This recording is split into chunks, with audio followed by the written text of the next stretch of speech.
আমাদেরই স্বার্থে যে আমি এই নারীকে সহযোগিতা করব, এই সচেতনতা তৈরি করার দায়িত্ব রাষ্ট্রের। দাদি তার দায়িত্বটুকু করবে, দাদা তার দায়িত্বটুকু পালন করবে, বাবা তার দায়িত্বটুকু পালন করবে, বা কাজের লোক তারটুকু করবে। এরপরে আমার অফিস এনভায়রনমেন্ট বা অফিসের, সেও তো যখন একটা বাচ্চা এসে চাচ্চু বলে, আঙ্কেল বলে, ভালো লাগা কাজ করে, এই ভালো লাগা প্যারাসিটামলের চেয়ে বেশি কাজ করে মানুষের সুস্থতার জন্য। সামগ্রিক জনশক্তি 17 লাখ ঝরে পড়েছে, তার মধ্যে 16 লাখ নারী, 1 লাখ পুরুষ। আপনাকে আপনার মনুষ্যত্ব গ্রো করে, আপনাকে সহমর্মিতা সহনশীলতাকে গ্রো করে সেটা ওভারকাম করতে হবে। কর্মক্ষেত্রে নারীদের অংশগ্রহণ কিন্তু ক্রমেই কমে যাচ্ছে। আসলে চাকরির বিরতির পর নারীরা কেন এই কর্মক্ষেত্রে ফিরতে পারছেন? এটা কি আসলে মূলত চাকরিদাতার মানসিকতা, নাকি সমাজ ব্যবস্থার কাঠামোগত কোনো সমস্যা? আপনার দৃষ্টিতে এটা কি মনে হয়? চাকরিদাতাকে যেমন ছাড় দিতে হবে যে আমার একটা যোগ্য কর্মী যাতে ঝরে না পড়ে, সে তার স্বাভাবিক প্র্যাকটিসের মধ্য থেকে মসৃণভাবে যাতে সে এই কর্মযোগ্যটা শেষ করে আসতে পারে, আমরা এটাকে ওয়েলকাম করি না। যেমন চাকরিদাতা একইভাবে আমার পরিবার বা সামাজিক যে পারস্পরিক বিষয়গুলো আছে, যেমন বাসে আসে, একটা গর্ভধারিণী নারীকে বাসে আসার জন্য স্বাভাবিকভাবে যুদ্ধ করে সে গাড়িতে উঠতে পারবে না। আপনার অন্য যাত্রীদেরকে তাকে সুযোগ দিতে হবে। হেল্পারের বা অন্য নামানোর ক্ষেত্রে, উঠানোর ক্ষেত্রে তাকে একটু প্রিভিলেজ করতে হবে। এই বিষয়গুলো আমাদের এখানে নাই, যার কারণে বেশিরভাগ মনে করে যে আমি কনসেপ্ট করছি এই চাকরিটা, আমার স্বামীও চাকরি করে বা আমার ফ্যামিলির অন্যান্যরা চাকরি করে, আমাকে মা হওয়ার জন্য মনে হয় কোরবানিটা করতে আমাকেই করতে হবে। তো নারী কি করে তখন, এই সকল সামগ্রিক বিষয়ে যখন সাপোর্ট পায় না, যাতায়াতে সাপোর্ট পায় না, ঘরে সাপোর্ট পায় না, কর্মক্ষেত্রে সাপোর্ট পায় না, তখন সে চাকরিটা ছেড়ে দেয়। এখন চাকরিটা ছেড়ে দেওয়ার পর কি হয়, সবাই খুশি, হ্যাঁ সে তার সন্তানকে সময় দিচ্ছে, কাজ সে একটা দুনিয়াতে অনেক বড় এক মেহমান নিয়ে আসতেছে, সবাই খুশি হচ্ছে। কিন্তু আলটিমেটলি যখন এই কর্মযোগ্যটা শেষ হয়ে যায়, 1-1.5 বছর বা 2 বছর, কিন্তু এটা বেসিক ইয়েটা, এরপরে যখন তার মনে হয় কিরে আমি দীর্ঘ জীবন পড়াশোনা করে আসছি, একটা বিষয় আমি স্কিল্ড, আমি অফিসার বা আমি এই পর্যায়ে ছিলাম, আমার বন্ধু বান্ধব এই পর্যায়ে, তারা তরতর করে এগিয়ে যাচ্ছে, আমি পিছিয়ে যাচ্ছি, তার মধ্যে একটা মানসিক চাপ তৈরি হয়। প্রথমত চাপটা কোত্থেকে আসে? নিজে থেকে, যে আমার এই পর্যায়টা সবাই এগিয়ে যাচ্ছে, আমি ঘরে বসে আছি শুধুমাত্র মা হিসেবে। আবার ঘরের মধ্যে দেখবেন ননদ থাকে, ননস থাকে, শ্বশুর শাশুড়ি থাকে, মা বাপ থাকে, কিরে তুই কিছুই করতেছিস না।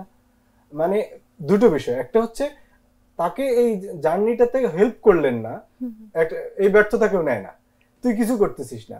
আবার এই যে এখন সে ফিরবে, ফিরার ক্ষেত্রে মানসিকভাবে আরেকটা সাপোর্ট দিবেন, সেটাও আমাদের মানসিকভাবে বলি, বা আমরা যদি পরিবারের সাপোর্টের কথা বলি, যে একটা বাচ্চা যদি থাকে পরিবারে, সেক্ষেত্রে তাকেও যদি সেভাবে সাপোর্ট দেওয়া হয় সংসারে, যে না ঠিক আছে, সেই কেয়ারিং এর জায়গা থেকে, দাদি যদি বলে বা নানি যদি বলে যে হ্যাঁ বাচ্চাটা আমি রাখতেছি, তুমি নিশ্চিন্ত থাকো, অনেকে কাজের লোকের কাছে বাচ্চা রেখে আসতে চান না, অথবা অনেকে দাদি নানি দায়িত্ব নিতে চান, কাজের লোকের কাছে দিয়ে আসতেও চান, তার কর্মদাতা অর্থাৎ চাকরিদাতা আসে তাকে ফেরত নিতে চান না।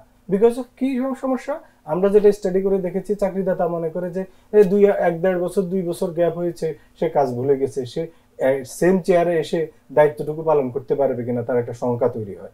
শঙ্কা তৈরি হয় নানা কারণে।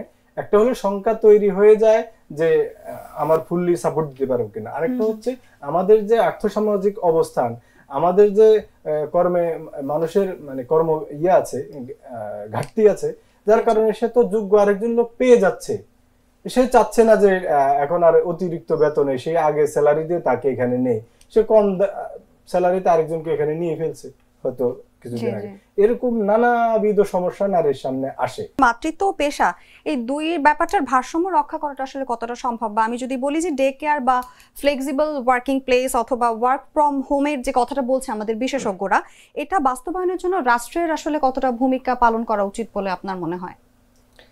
আসলে রাষ্ট্র তো শুধুমাত্র কিছু অবকাঠামো তৈরি করে দিতে পারবে, বা রাষ্ট্রের কিছু দায় দায়িত্ব আছে, কিছু মনিটরিং করতে পারবে যে আপনার প্রতিষ্ঠানে সবকিছু আছে কিনা, এটা রাষ্ট্রের দায়িত্ব। এর বাইরে যে কাজটা গুরুত্বপূর্ণ সেটা হচ্ছে রাষ্ট্রকে একটা রোল প্লে করতে হবে এই জায়গাটাতে, যে আমাদের সমাজে নারী পুরুষ সেম। আপনি যখন তাকে কর্মে হিসেব করছেন, জনশক্তি হিসেবে হিসেব করছেন, তখন মাথায় রাখতে হবে প্রত্যেকের কর্মে স্বীকৃতি দিতে হবে, এবং মানুষের মধ্যে এই সচেতনতাটা গ্রো করতে হবে, শিক্ষার মধ্য দিয়ে হোক, একাডেমিক হোক, বাইরে অথবা কমন সচেতনতার মধ্য দিয়ে হোক, যে আমরা যাতে নারীদেরকে এই সুযোগটা দেই আমাদেরই স্বার্থে, শুধুমাত্র তাদের প্রতি সহানুভূতিশীল হয়ে না, আমাদেরই স্বার্থে, যে আমি এই নারীকে সহযোগিতা করব। এই সচেতনতা তৈরি করার দায়িত্ব রাষ্ট্রের। আর আমাদের মানুষ হিসাবে আমাদের দায়িত্ব হচ্ছে, আমি যখন সন্তান, মাকে যেমন সম্মান করব, বোনকে সম্মান করব, একইভাবে আমি কর্মক্ষেত্রে আমার সহকর্মীকে সম্মান করব, তার কাজটাকে একটু ফ্লেক্সিবল করার জন্য চেষ্টা করব। আবার একজন নারীকেও এই স্টিগমা বা ট্রমাটাইজ হওয়া যাবে না যে সব মনে হয় আমার উপর চাপিয়ে দেওয়া হচ্ছে, হতাশ হয়ে যাওয়া যাবে না, বুলিং হবে, নানাবিধ ক্রাইসিস তৈরি হবে। মনে করতে হবে আমার সহকর্মী আমার সহযোদ্ধা, মনে করতে হবে আমার ফ্যামিলি মেম্বার আমার সহযোদ্ধা। শত্রু ভাবাপন্ন পরিবেশ তৈরি হলে এই সমস্যা থেকে ওভারকাম করা সম্ভব না। আমাদেরকে প্রত্যেককে একে অপরের সহযোগী হয়ে যদি আমরা এই কাজটা করি, আমি যদি মনে না করি মা হওয়া শুধুই আমার দায়িত্ব, তাহলে কিন্তু সহজ, যে আমি মা, আমার যতটুকু সন্তানের জন্য দায়িত্ব আমি ততটুকু করব, দাদি তার দায়িত্বটুকু করবে, দাদা তার দায়িত্বটুকু পালন করবে, বাবা তার দায়িত্বটুকু পালন করবে, বা কাজের লোক তারটুকু করবে। এরপরে আমার অফিস এনভায়রনমেন্ট বা অফিসের, সেও তো যখন একটা বাচ্চা এসে চাচ্চু বলে, আঙ্কেল বলে, ভালো লাগা কাজ করে, এই ভালো লাগা প্যারাসিটামলের চেয়ে বেশি কাজ করে মানুষের সুস্থতার জন্য। সো তারও একটা দায়িত্ব আছে। এই দায়িত্বগুলো যখন আমরা মানসিকভাবে ডিসেন্ট্রালাইজ করে দিব, আমার মনে হয় সমস্যা থেকে উত্তরণ সম্ভব। সুন্দর বললেন। আসলে যে যার জায়গা থেকে সেই দায়িত্বটুকু যদি পালন করতে পারি, আমার মনে হয় এই ধরনের সমস্যা অনেকাংশেই কমে আসবে।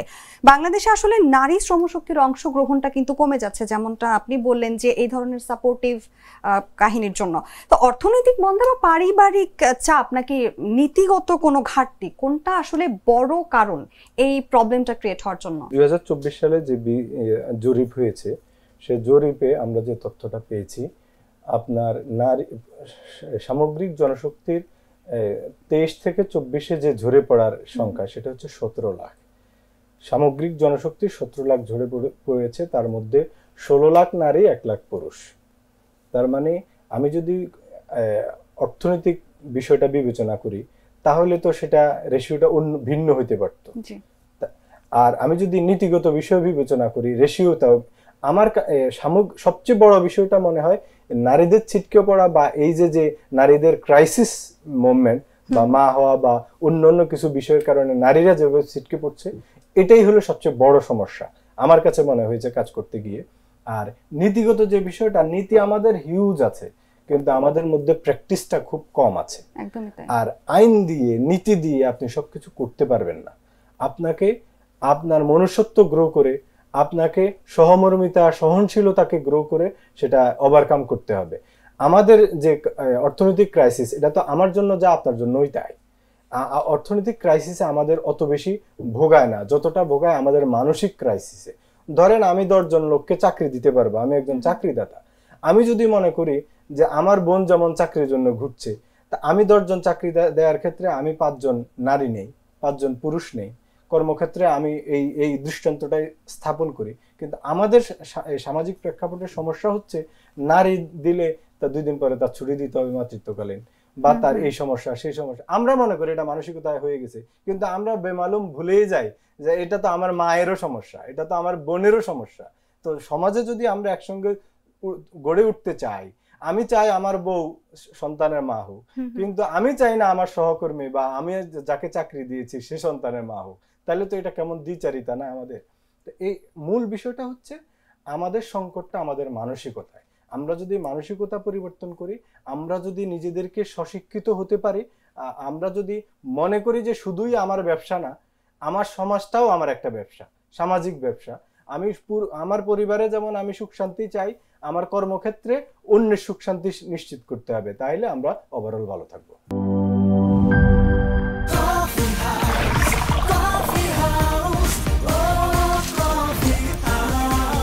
কফি হাউস, প্রতি চুমুকে আড্ডা জমে।